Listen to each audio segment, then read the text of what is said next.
Sobat Muardi Wae, sampai ketemu lagi nih sekarang ya. Kita pada pagi hari ini mendung-mendung dikit ya, tetapi semoga masih pada tetap semangat dan tentunya sehat. Oke, masih bahasan ya yang hot-hotnya ini juga ya, tentang salah satu penanganan pasien-pasien COVID. Oke, sekarang kita akan membahas tentang terapi plasma konvalesen, tetapi lebih ke arah sekarang kita bahas nih untuk donornya ya. Pelayanan donor plasma konvalesen di RSUD Dr. Muardi. Nah, untuk itu kali ini kita mendatangkan special guest ya. Ahlinya ahli ya, baik di bidang pelayanan COVID-nya sendiri ya. Beliau juga merupakan ketua dari tim terapi plasma konvalesen di Muardi, juga dari ahlinya untuk masalah darah donor ya. Beliau adalah ketua dari lab di RSUD Dr. Muardi. Oke, langsung saja mari kita sambut yang pertama Dr. Jatu Apridasari, spesialis paru, konsultan FISR. Selamat datang dokter, selamat pagi. Sehat dok? Sehat, oke. Yang satu lagi adalah Dr. Maria Immaculata Diah Pramudianti ya, MSc, spesialis patologi klinik konsultan. Nah, selamat datang dokter. Selamat pagi. Sehat ya dok? Sehat. Ya. Oke, terima kasih dok sudah berkenan rawuh pada pagi hari ini di acara Muardi Wae. Ini sekarang kita mau bahas tentang terapi plasma konvalesen ya dok ya, terutama pada pasien COVID ini yang sekarang lagi orang booming marah-marahnya dan maksudnya tidak hanya masalah terapinya, tetapi juga donornya, ya kan, maksudnya orang pada pingin sekarang lagi digalakkan ini yang sembuh-sembuh, survivor atau istilahnya penyintas COVID, ayo jadi donor plasma konvalesen gitu kan. Jadi mungkin ini banyak sobat Muardi Wae yang bertanya-tanya gitu kan, sebenarnya saya ini bisa nggak sih jadi donor misalnya kalau jadi penyintas, sebenarnya harus apa yang harus dilakukan, apa syarat-syaratnya segala macam, dan nanti kita bahas semuanya di sini gitu ya, karena Muardi ya, RSUD Dr. Muardi juga sudah memiliki layanan untuk orang-orang atau masyarakat yang ingin mendonorkan plasmanya untuk pasien COVID. Oke, mungkin ada juga yang belum pernah dengar nih, apa sih terapi plasma konvalesen? Yuk kita tanya ke Dokter Jatu. Bagaimana dokter untuk terapi plasma konvalesen ini apa sebenarnya dok? Ya, oke. Terapi plasma konvalesen ya. Terapi plasma konvalesen itu artinya bahwa kita menggunakan plasma orang yang sudah sembuh dari suatu penyakit ya, untuk diberikan pada orang yang sedang sakit penyakit yang sama. Jadi sebetulnya ini sih bukan terapi yang baru banget ya. Iya. Dari tahun 1800-an ini sudah ada sebenarnya dok ya. Dari penelitian hewan ke manusia dan lain-lain ya. Cuman kemudian mulai lagi terkenal tahun 1950-an. Kemudian ini sih biasanya dipakai sebagai kayak misalnya last minute terapi ya. Jadi maksudnya dulu itu kan nggak ada antibiotik. Ya. Terus misalnya vaksin belum begitu efektif, ya kan? Belum ketemu obatnya apa, jadi biasanya yang diusulkan adalah terapi plasma konvalesen. Jadi darah diambil yang ada di plasmanya dari orang yang pernah sembuh dari penyakit itu, kemudian dimasukkan ke dalam orang yang sedang sakit penyakit yang sama. Jadi sebenarnya harapannya apa dok dengan diberikan tadi terapi plasma konvalesen gitu?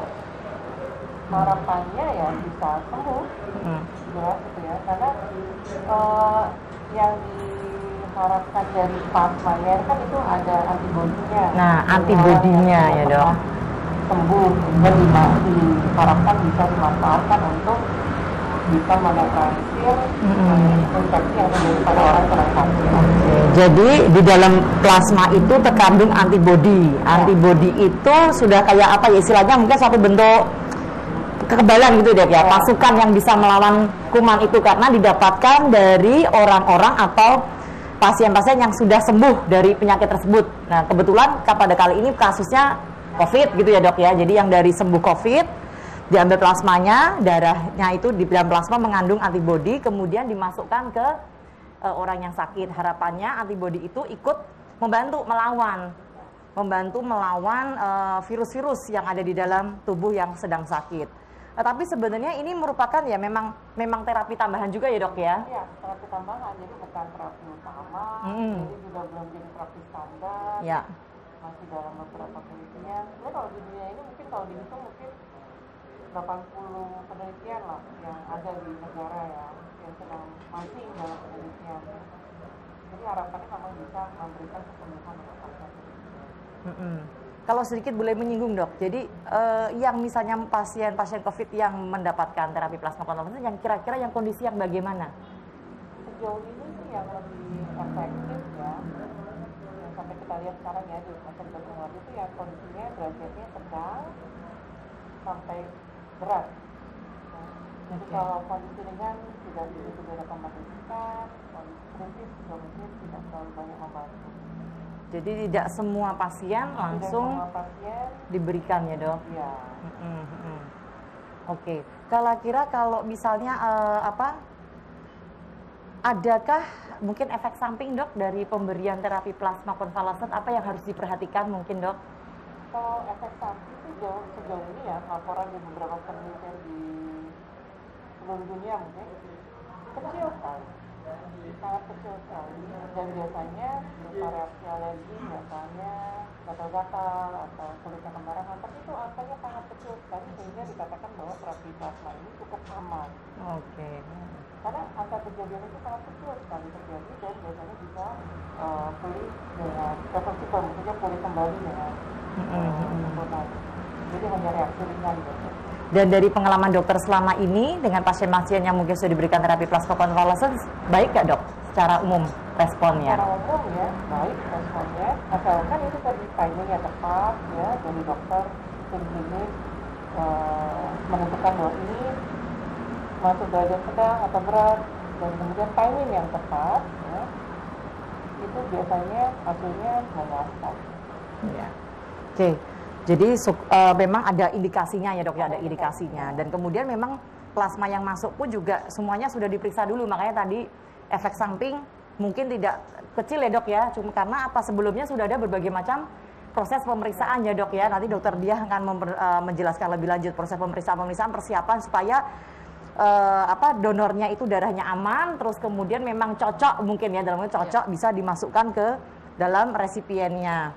Oke, lah ini kita sudah sedikit bahas kalau tentang pemakaian terapi plasma ya pada pasien-pasien yang membutuhkan, yang pada khususnya kali ini adalah COVID. Nah sekarang sedikit mencoba membahas dok kalau untuk donornya dok. Nah untuk donornya mungkin dokter dia bisa ceritakan, orang pasti karena sekarang lagi digalakkan ya dok ya, ayo donor yuk lah. Tapi orang mungkin belum tahu, aku bisa nggak sih gitu.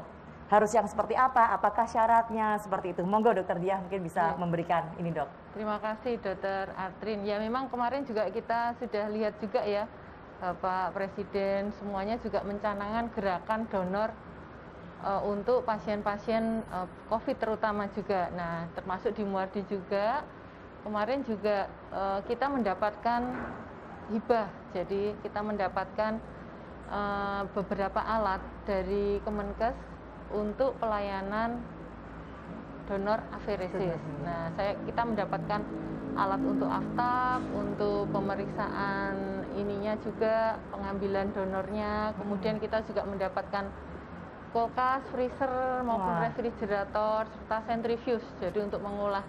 Jadi Muardi sekarang ya, untuk alat-alat itu sudah ada mendapatkan ya dok? Alat-alat dari Kemenkes. Jadi kami juga mengucapkan terima kasih dari pemerintah yang mensupport Rumah Sakit Dr. Muardi sehingga pelayanan donor aferesis ini terutama sekarang yang sedang galak-galaknya COVID ini bisa berlangsung dengan baik. Memang ada beberapa syarat dok, jadi tidak serta-merta misalnya ada yang ingin ke Muardi, saya ingin donor aferesis kemudian kita terima, itu enggak, tetap ada beberapa syaratnya. Nah ini bisa kita tampilkan juga dokter ya, dia ada mau menampilkan untuk materi persyaratan donor aferesis secara lengkap. Ini nanti persyaratan akan kita checklist ya. Jadi kita checklist apakah memang benar-benar dari Bapak Ibu atau saudara sekalian yang datang ke lab aferesis Muardi itu memenuhi syarat atau tidak. Pertama laki-laki itu diutamakan ya dok ya. Kenapa dok? Ya karena kalau perempuan terutama yang sudah hamil atau sudah mempunyai anak dikhawatirkan nanti ada antibodi yang lain yang tidak kita inginkan. Misalnya antibodi HLA sehingga diutamakan memang kita harapkan laki-laki. Kemudian ada persyaratan usia juga. Usianya 18 sampai 60 tahun. Jadi kalau anak-anak belum bisa atau terlalu tua juga tidak kita sarankan. Berat badan juga dok. Berat badan itu minimal 55 kilo minimal ya. Minimal. Terlalu jadi kalau kurus, terlalu kurus juga nggak boleh dok ya. Bisa. Ini nanti akan kita hitung juga di alat. Jadi di alat itu kita hitung berat badannya, tinggi badannya. Nanti alat otomatis akan menyampaikan di situ maksimal yang bisa kita ambil berapa. Jadi di alat itu kita bisa mengambil hanya 200 cc, 400 cc, 600 sampai 1 liter itu bisa. Itu jadi tergantung masing-masing orang. Ya, tidak semuanya pukul rata gitu ya dok ya. Enggak dok. Kalau memang kecil, kurus ya, mepet ke 55 gitu ya kita hanya ambil sedikit saja. Tapi kalau badannya besar, kuat dan atletis gitu ya, itu kita bisa sampai ke 1 liter. Bisa, jadi tergantung. Kemudian yang pernah penyintas ya, terdiagnosis COVID ya, itu sudah jelas memang bebas ya. Kan memang syaratnya kalau untuk yang donor yang aferesis untuk pasien-pasien COVID yang penyintas itu sudah sembuh ya, sudah sembuh. Jadi jangan pas datang-datangnya itu swabnya masih reaktif, itu kita juga tidak boleh. Kita juga cek untuk antibodi IgG IgM-nya itu juga untuk yang IgM-nya harus negatif. Jadi ada persyaratannya. Nanti akan dicek dulu ya dok ya, tetap ya. Kita ambil darah dulu. Pertama kita cek untuk titernya antibodinya ya IgM IgG-nya. Diharapkan untuk yang M-nya itu negatif. Kalau misalnya masih positif itu kita tolak. Oh ya. Ya, dan IgG-nya juga sudah muncul untuk imunoglobulin G-nya.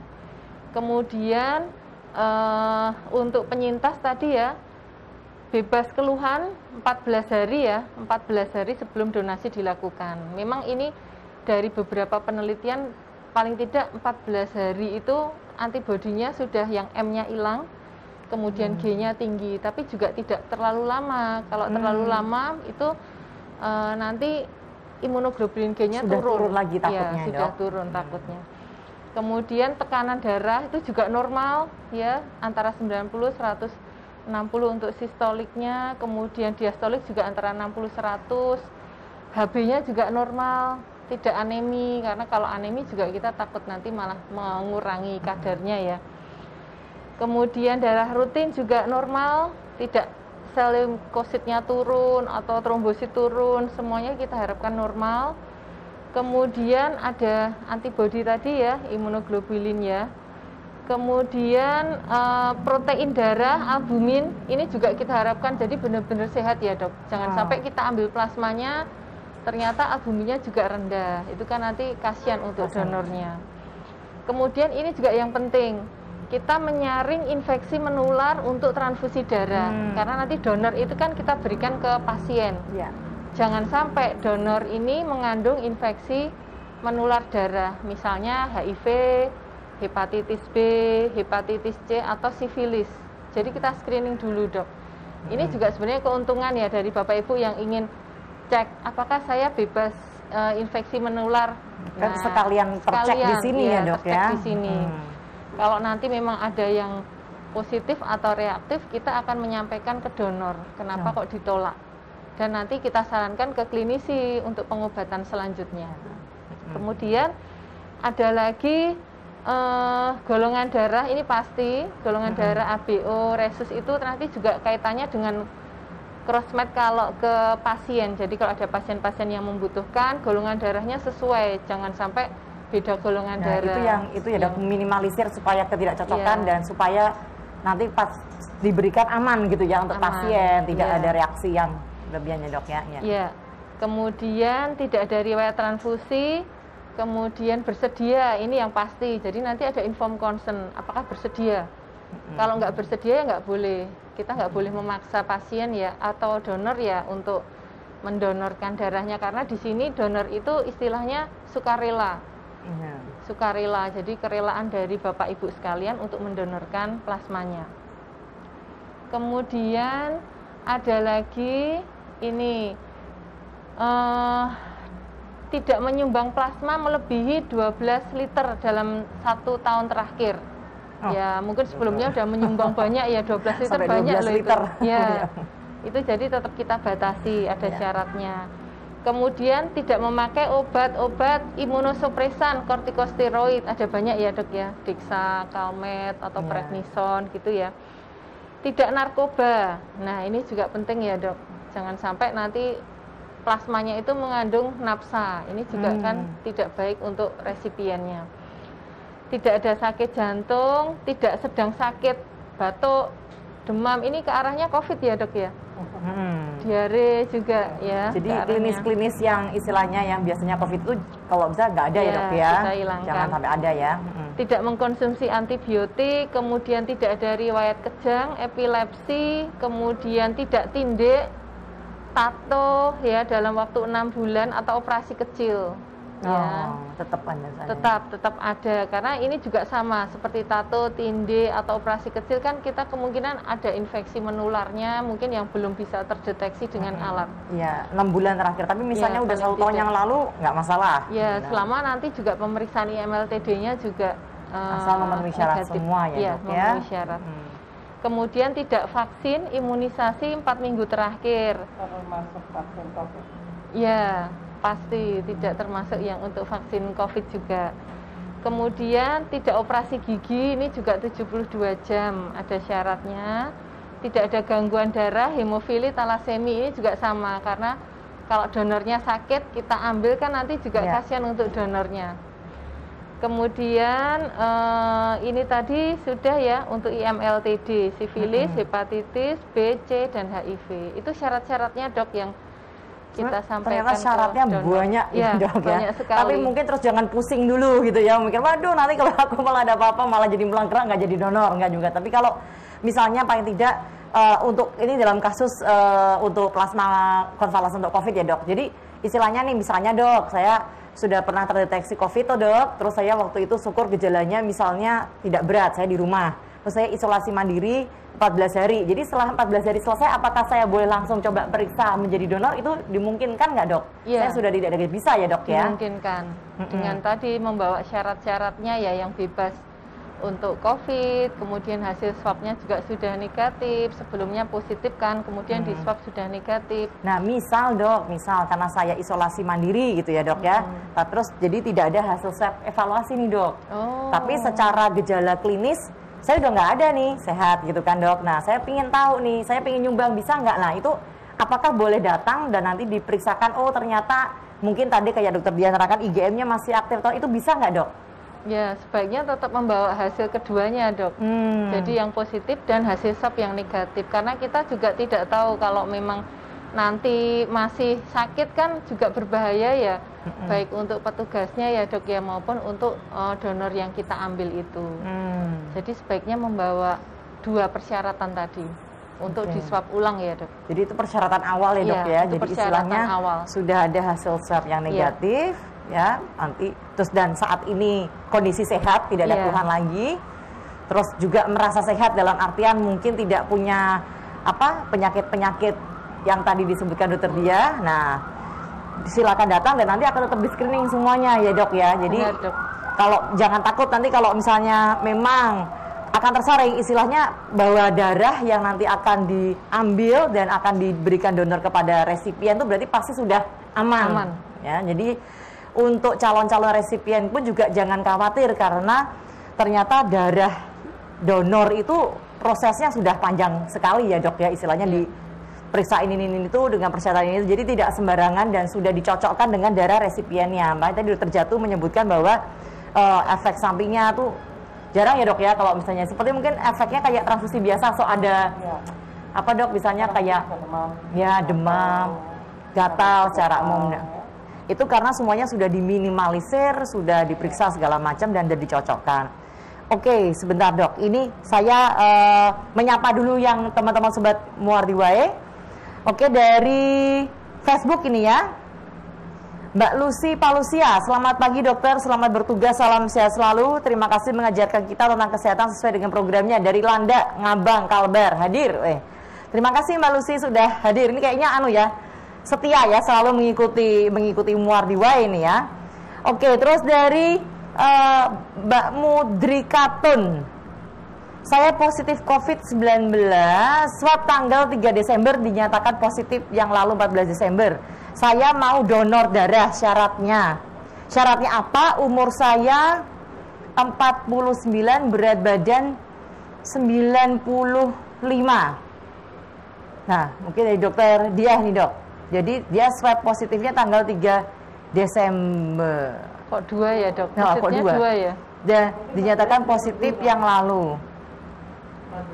Apa 14 Desembernya 14? ini apakah sudah negatif atau bagaimana maksudnya? Jadi mungkin kayak tadi yang diterangkan dokter dia ya, berarti kalau sudah negatif ada hasil swabnya itu bisa ya dok ya? Ya paling tidak 14 hari ya. 14 Tapi setelah hari. negatif, ya ini kan tadi belum jelas positif atau yang tanggal 14 itu. Jadi kalau sudah 14 hari dari yang awal, terus kemudian sudah ada hasil swab negatif, bisa ya dok ya? Menjadi donor. Tapi ini tadi perempuan ya? Iya, perempuan. Ini nggak tahu nih perempuan atau laki-laki ya? Perempuan. Nah, mungkin kalau tadi lebih diutamakan yang laki-laki itu ya dok ya. Nah, tapi kalau perempuan itu belum pernah hamil atau melahirkan. Belum pernah hamil ya dok ya, itu bisa ya dok kalau itu ya. Nah, itu ya Mbak ya, tadi udah dijelaskan panjang lebar oleh dokter dia. Oke, mungkin ini ada lagi yang bergabung ya ini di mana nih? Instagram. Oke, teman-teman dari Instagram dari Mbak Amalian ya. Selamat pagi, terima kasih Mbak. Terus kemudian, nah ini malah menanyakan ini apa gejala COVID ya. Kalau indera penciuman sudah hilang gimana dok? Mbak Pinky Lorenza, nggak apa-apa, tenang ya, nanti juga akan kembali. Asal tetap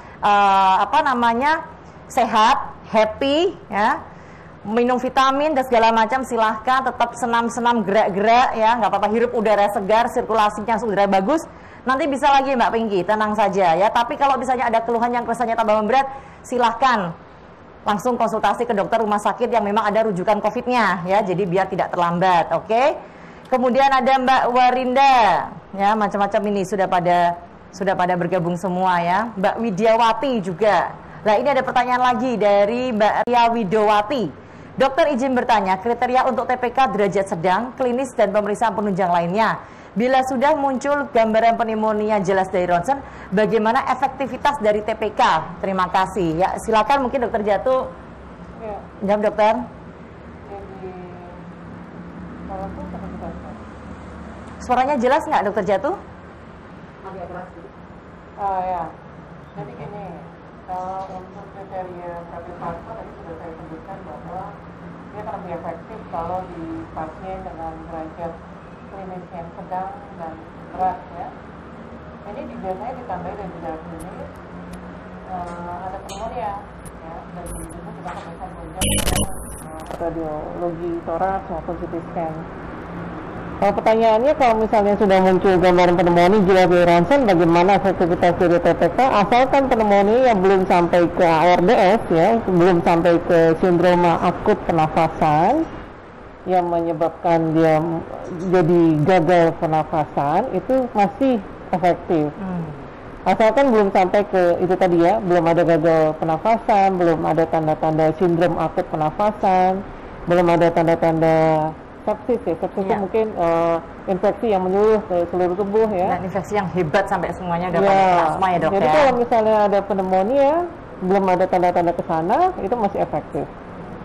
Dan biasanya itu lebih efektif kalau lebih cepat. Kalau misalnya sudah ada tanda pneumonia, maka lebih baik langsung diberikan PPK tuh akan lebih responnya lebih baik ya dok. Selama ini begitu ya dok. Tapi kalau nggak ada pneumonia, itu kami tidak sarankan juga. Karena apa?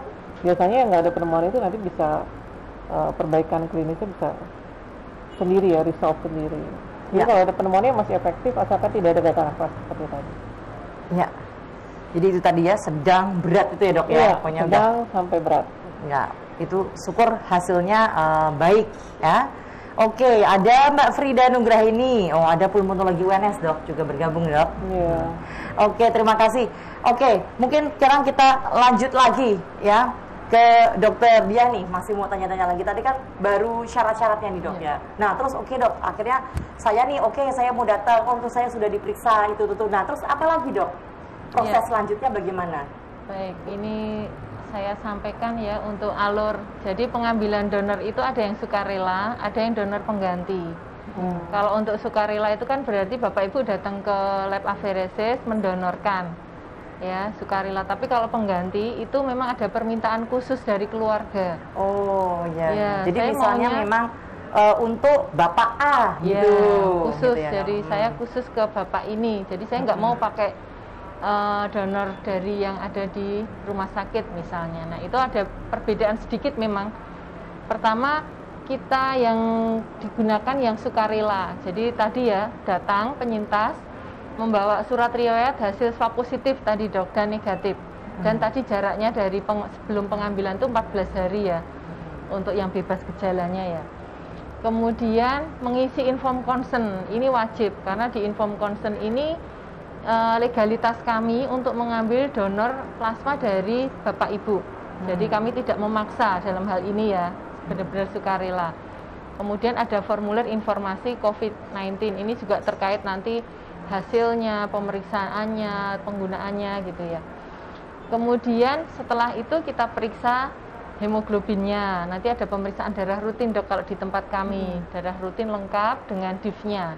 Termasuk tadi untuk melihat apakah limfopeni, NLR-nya berapa gitu.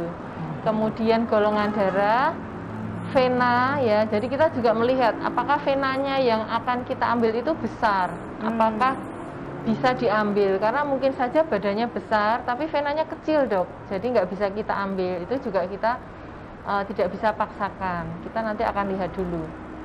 Kemudian ini nanti kita periksa tadi ya untuk pemeriksaannya secara lengkap, termasuk yang IMLTD, infeksi menular lewat transfusi darah. Nah baru kemudian kita ambil plasma konvalesennya. Jadi memang simple dok. Setelah memenuhi syarat semua, misalnya pasien datang donor ya, jam 8 pagi kita periksa, termasuk yang IMLTD, mungkin siang itu kalau memenuhi syarat bisa langsung kita ambil. Oh, jadi cepat juga ya dok ya? Ya cepat nggak juga. Harus besoknya lagi atau apa, enggak ya dok, bisa hari itu juga ya dok? Kecuali tadi tidak memenuhi syarat, nah itu harus kita ulang lagi, misalnya kembali lagi 10 hari misalnya, untuk menghilangkan tadi yang IgM-nya, kemudian tadi kan masih positif. Tapi kalau infeksi menular transfusi darah ya tetap kita tolak, jadi tidak kita suruh kembali. Yang kita suruh kembali itu yang tadi yang IgM-nya masih muncul tadi. Harapannya mungkin 10 hari udah. Ya, harapannya 10 harinya itu sudah hilang. Kemudian ini yang untuk donor pengganti sebenarnya hampir sama alurnya dok. Alurnya hampir sama, tapi karena sukarela tadi ya beda dengan pengganti ya, itu ada sedikit perbedaan. Jadi ada pemeriksaan IgM, IgG yang nanti membayar di lab kami. Perbedaannya hanya itu. Untuk lain-lainnya hampir sama. Dan nanti kita ambil donornya. Seperti itu dok untuk alurnya. Karena untuk pemeriksaan IgM IgG tadi ya dok, maksudnya kan belum tentu juga ternyata IgM-nya masih ada, jadi akan batal jadi donor seperti itu ya. Tapi kalau yang misalnya saya sukarela datang ke sini mau donor, ternyata IgM saya masih juga enggak masih ada nih IgM-nya misalnya, terus saya belum bisa, itu tidak dipungut biaya juga ya dok ya? Tidak dipungut biaya. Jadi nanti bisa kembali lagi untuk kita cek ulang. Gitu. Terus kalau misalnya pingin datang nih, datangnya kemana sih dok kalau di Muardi? Silahkan bisa ke laboratorium patologi klinik ya. Kita ada di Gedung Wijaya Kusuma lantai 2. Jadi bersamaan dengan lab reguler untuk patologi klinik. Nanti ada lab aferesis khusus untuk pengambilan donor. Jadi nanti lapor di situ ya bahwa saya mau pengen donor plasma, nanti akan diarahkan itu ya dok ya kemananya. Buka dari jam berapa sampai jam berapa dokter? Kita buka dari pagi ya, jam 8 sampai jam 12. Itu karena kita inginnya yang donor bisa di pagi hari, kita screening cepat dan siangnya kita ambil. Kalau nanti datangnya terlalu siang, itu mengambilnya kan besok pagi, jadi pasien harus balik lagi ya, pendonor harus balik lagi. Tapi kalau datangnya pagi hari kita screening, memenuhi syarat, langsung siang itu juga kita ambil. Tapi kalau untuk yang hari Jumat memang hari pendek dok, jadi lebih cepat, sekitar jam 10 itu jam 8 sampai jam 10 dok. Oke, jadi dari Senin sampai Jumat sebenarnya dok ya, cuma untuk hari Jumatnya lebih hari pendek ya dok ya, jadi bisa langsung datang ke lab patologi klinik itu di gedung apa itu namanya? Wijaya Kusuma ya, gedung Wijaya Kusuma lantai 2 ya, di situ memang tempatnya lab patologi itu pasti kelihatan besar ya dok ya, banyak orang juga meriksa lab di situ. Dan nanti mungkin bingung sebenarnya bisa tanya ya petugasnya di situ, saya mau mendonorkan plasma nih, saya harus kemana gitu, bisa ya dok ya. Oke, jadi ini yang teman-teman Muwardi Wae ya, sebagai Muwardi Wae yang sudah dengar ini, kalau misalnya Anda monggo di area Solo Raya ya dan sekitarnya merasa juga dekat di Muwardi, saya ingin mencoba menjadi donor plasma convalescence yang dalam hal ini kasusnya terutama untuk pasien-pasien COVID ya, silakan datang. Kalau nanti Anda bingung, saya ini sebenarnya bisa atau tidak, jangan-jangan ada apa, nggak apa-apa, datang dulu ya dok ya, datang juga bisa, nanti akan diarahkan gitu ya, misalnya oh ternyata belum bisa, atau oh bisa, nanti akan ada prosesnya lebih lanjut lagi gitu. Mungkin ada lagi yang mau disampaikan dokter Diah untuk perkara ini di Muwardi apa, misalnya ini menjadi, apakah ada untuk donornya ya, apakah juga ada efek sampingnya untuk donornya dengan dia memberikan menyumbangkan darah itu, ada nggak dok? Jadi memang ada kemungkinan resiko ya, istilahnya resiko atau ketidaknyamanan pada donor karena mengambilnya dari lengan dan memang sedikit jarumnya berbeda dengan pengambilan darah pemeriksaan rutin itu ya, jarumnya sedikit lebih besar. Nah mungkin ini yang membuat nggak nyaman pada saat pengambilan, atau mungkin mimar misalnya, tapi itu juga jarang sih karena kalau kita lancar gitu ya, pembuluh darahnya juga bagus besar, itu tidak ada jejas. Kemudian beberapa ketidaknyamanan tadi bisa juga nyeri ringan di area lengan, atau pernah juga kebas pada bibir, jadi kayak tebel gitu dok. Pernah ada juga, tapi memang jarang sekali dok. Dan memang pada saat pengambilan darah kan kita awasi dan pasien juga pada saat diambil darah kita minta menggenggam kayak bola kecil gitu. Jadi ini juga untuk memperlancar pembuluh darah, sambil gerak-gerak begitu ya dok ya, sehingga pembuluh darahnya itu juga kuat, kita pompanya juga tekanannya juga kuat. Untuk pengambilannya juga cepet dok, kalau yang 200 cc gitu cepet 19 menit, yang agak lama mungkin yang bisa sampai 1 liter itu ya dok ya, bisa sampai 45 menitan, 40-45 menit kalau memang diambilnya 1 liter. Tapi kalau hanya 200 cc itu 20 menit, 19 menit itu udah selesai. Oh iya dok, sebelum ini mungkin orang ada istilah kan tadi afaresis. Sebenarnya bedanya sama kayak transfusi biasa itu apa dok? Transfusi dan afaresis itu apa sih bedanya dok? Memang berbeda ya dok ya. Kalau yang donor biasa itu pasien langsung diambil darahnya dari lengan, itu langsung masuk ke kantong dok. Bentuknya whole blood ya, bentuknya darah utuh. Ada eritrosit, leukosit, sel darah sama plasma, jadi gabung jadi satu. Nah whole blood ini nanti yang akan kita olah ke pasien, apakah tetap diberi dalam bentuk whole blood atau diambil komponennya, apakah itu PRC, apakah itu TC atau FFP gitu ya dok ya. Tapi kalau yang di plasmafaresis ini itu otomatis di alat bisa mengambil plasmanya saja. Jadi darah yang kita ambil masuk ke selang, kemudian nanti di dalam alat itu bisa memisahkan yang kita ambil hanya yang plasmanya saja. Jadi sel-sel darah itu kita kembalikan ke tubuh pasien. Jadi aman dok. Dan kita juga sebenarnya alat yang aferesis ini bisa juga untuk pengambilan trombosit afaresis, tidak hanya untuk plasma. Untuk trombosit juga bisa apabila memang membutuhkan donor trombosit. Biasanya kan kita pakainya TC ya dok ya. Nah ini kita pakai trombosit aferesis, kita ambil trombositnya saja masuk ke kantong, itu juga bisa. Jadi nggak semua diambil komponennya, teman, yang apa yang dibutuhkan dan yang tidak dibutuhkan dikembalikan ke tubuh donornya ya dok ya. Wah ini sudah teknologi yang sangat ini saya rasa ya keren sekali ya. Mungkin kalau teman-teman taunya transfusi darah, pokoknya kan datang di mana-mana transfusi darah, tusuk darah keluar utuh ya. Tapi ini ternyata bisa ada alat afaresis yang seperti itu. Oke, Oh ya dokter Jatuh, kalau misalnya dok pasien-pasien COVID kita ini dok ya, dengan ada terapi plasma, dokter juga ada pakai terapi plasma konvalesen. Tapi rata-rata kesulitannya di mana dok dalam melakukan terapi plasma konvalesen dok?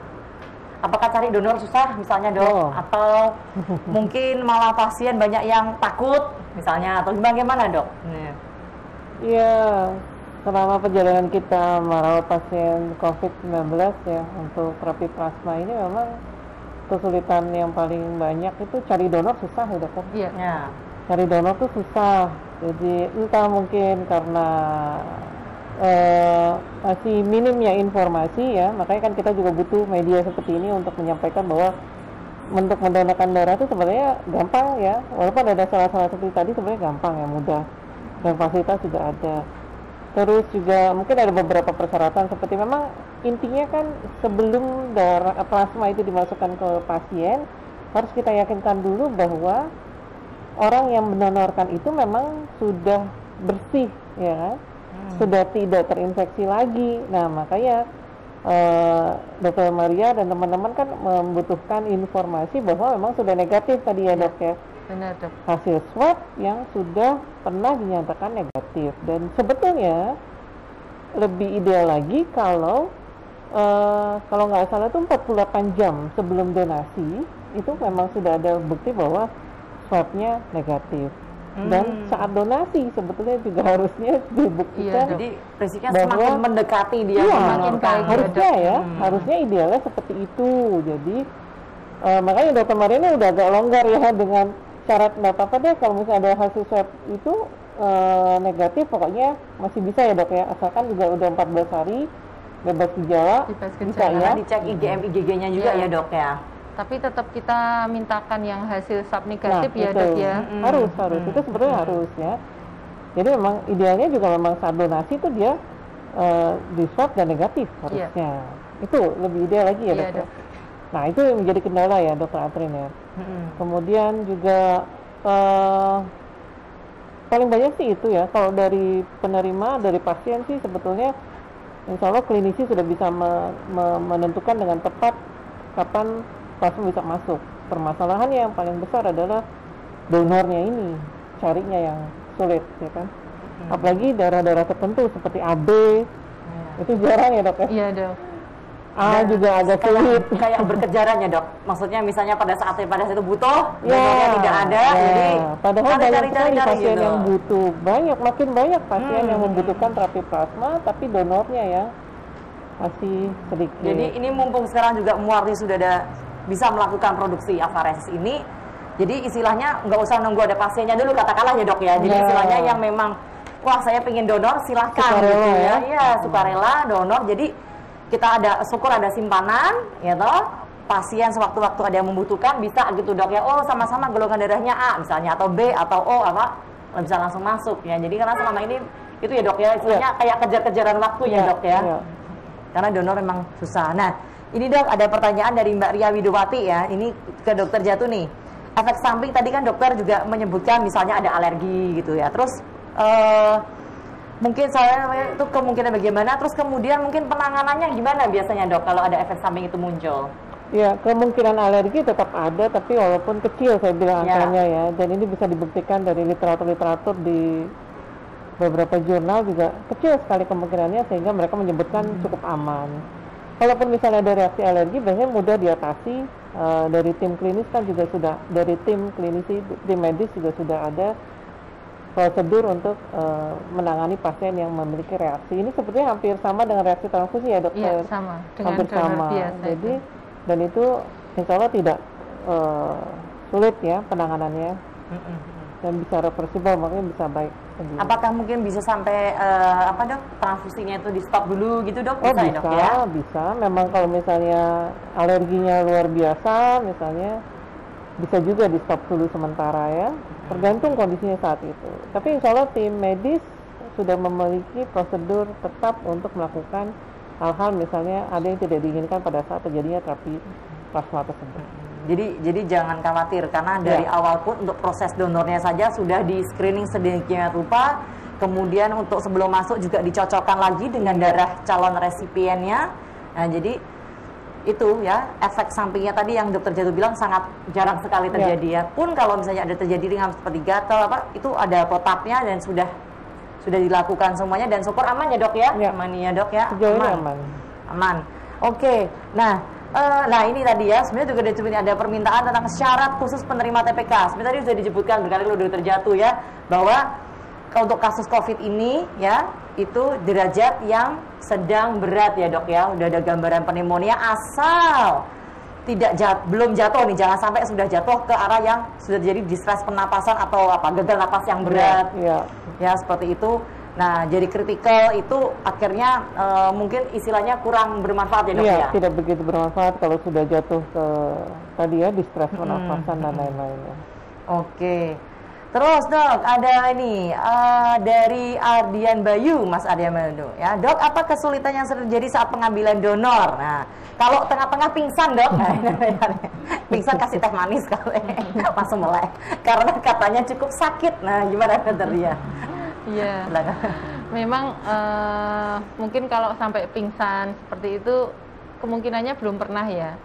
Paling kebas-kebas bibir atau tangannya yang nyeri karena kan jarum masuk kan nyeri ya. Kalaupun ada kejadian yang pingsan di tengah donor ya kita akan hentikan dulu. Tidak mungkin tetap kita paksa ambil walaupun pasiennya pingsan. Jadi tetap patient safety tersebut yang kita utamakan.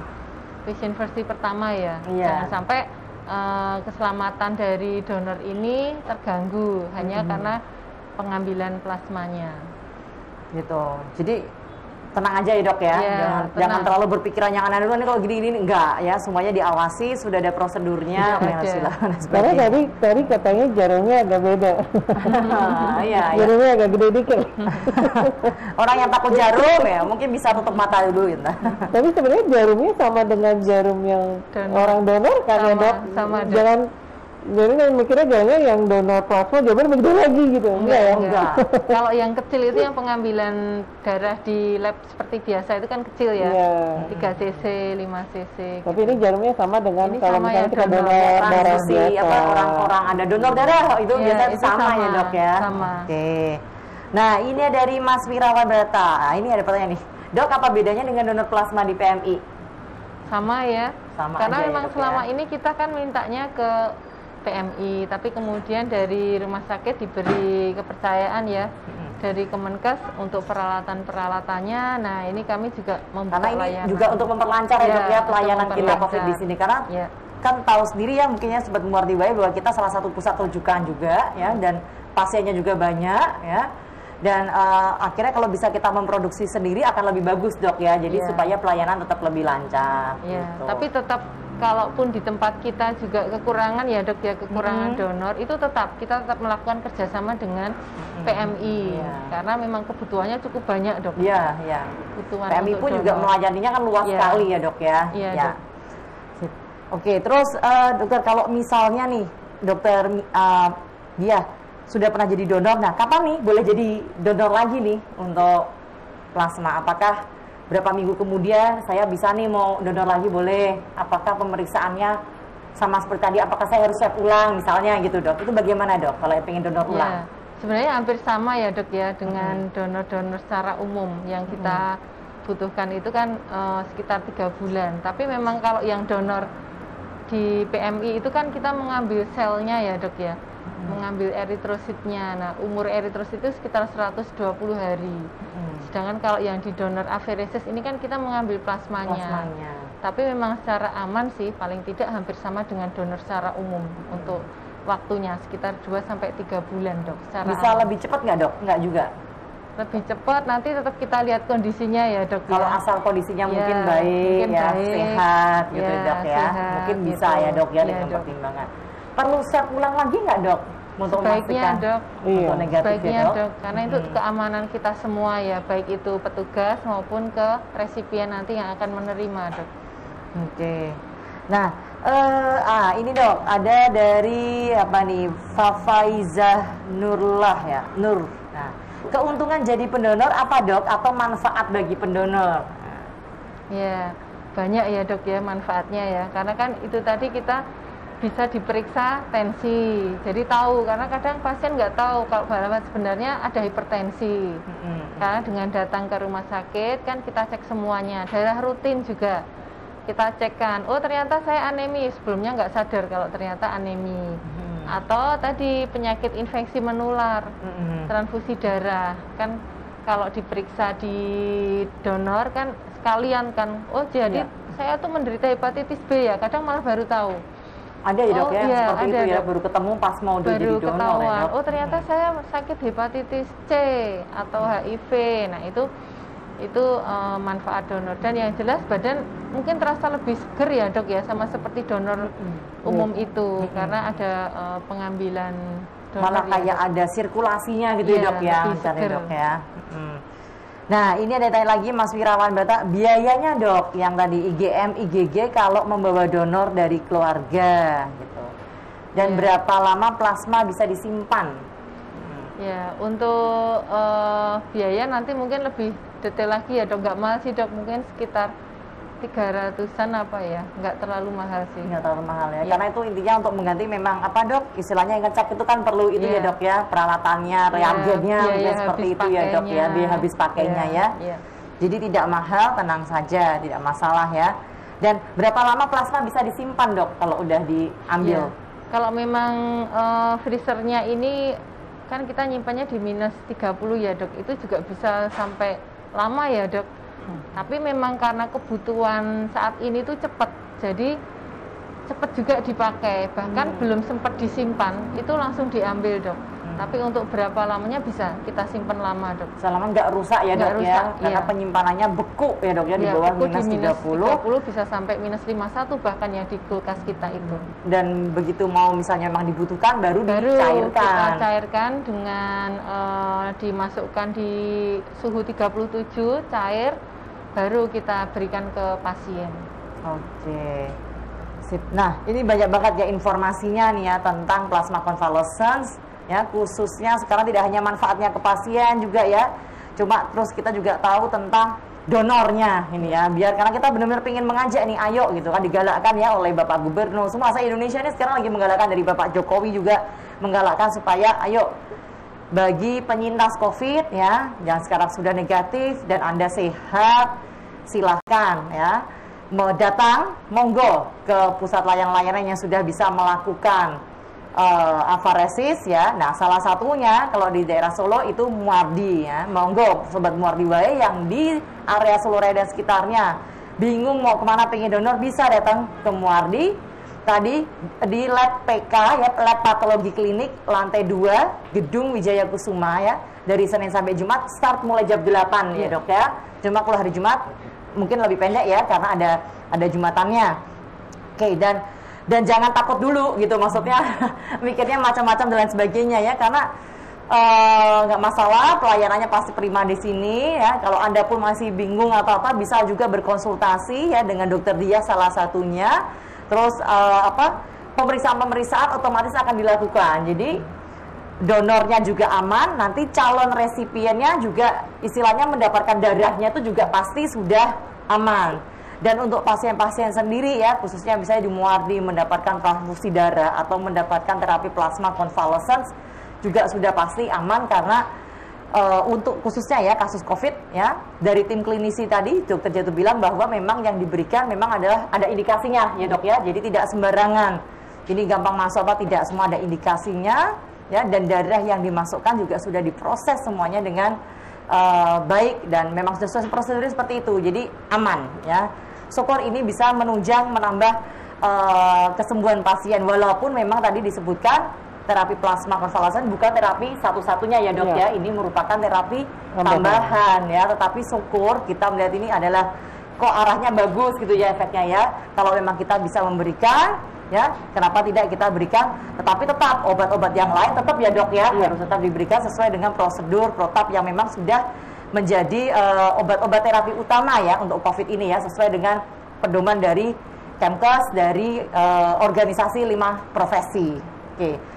Mungkin kalau ini yang menyapa lagi teman-teman dari Facebook, dari Mbak Heni Kurnia, salam sehat sejahtera, pakai bendera Indonesia, sehat ya Mbak ya. Kemudian ada Mbak Eca Lastia menyimak. Nah, terima kasih Mbak udah menyimak ya. Kalau nanti memang masih pada ingin bertanya silahkan, atau mungkin terlambat tadi ya menontonnya, mau nonton dari awal nanti bisa ya di rekamannya live streaming ini ada.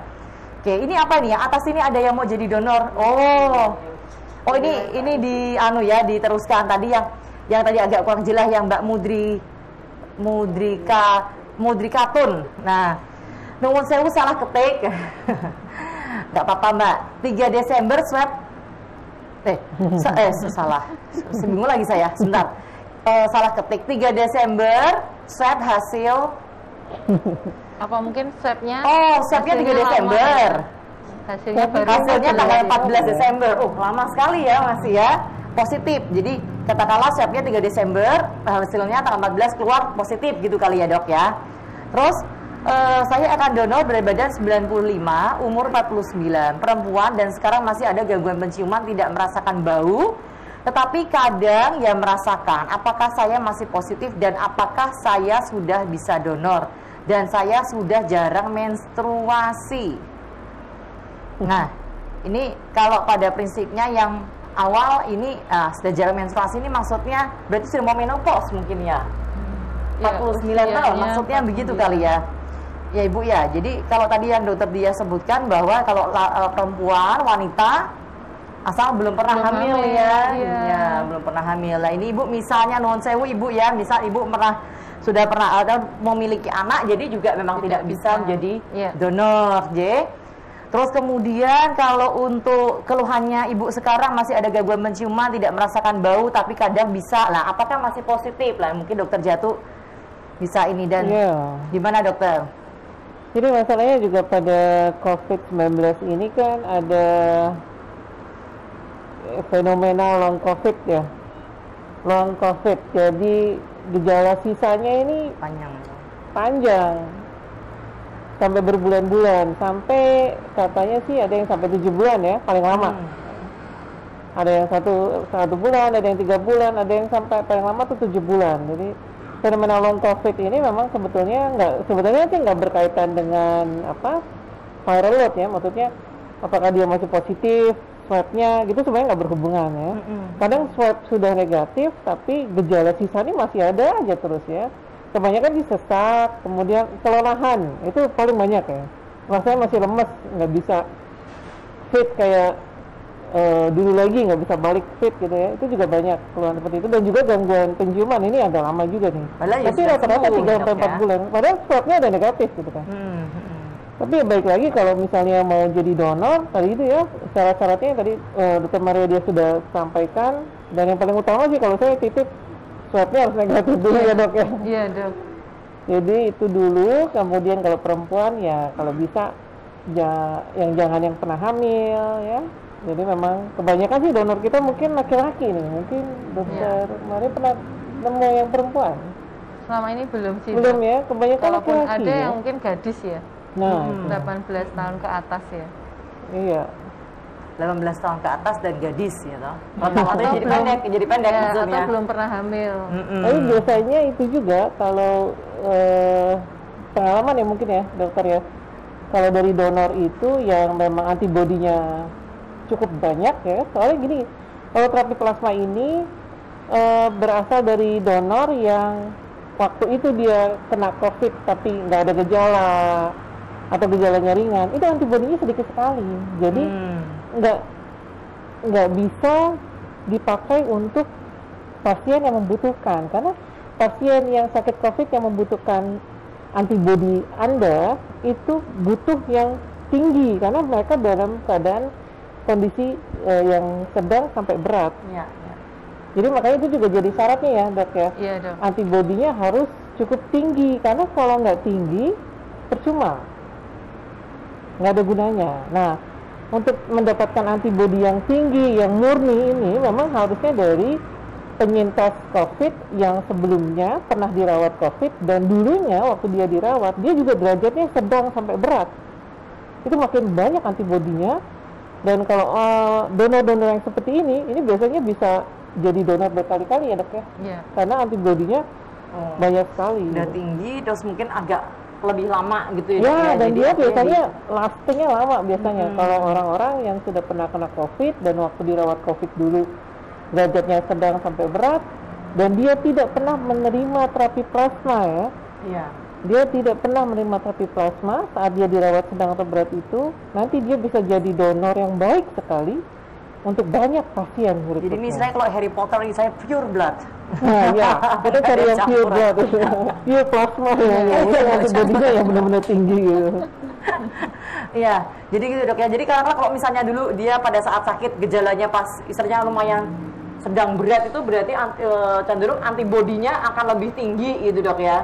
Dan itu sangat bernilai sekali ya untuk bisa didonorkan ya, apalagi kalau Anda memang tidak mendapatkan terapi plasma pada saat Anda sakit COVID. Jadi benar-benar yang murni pure blood gitu ya.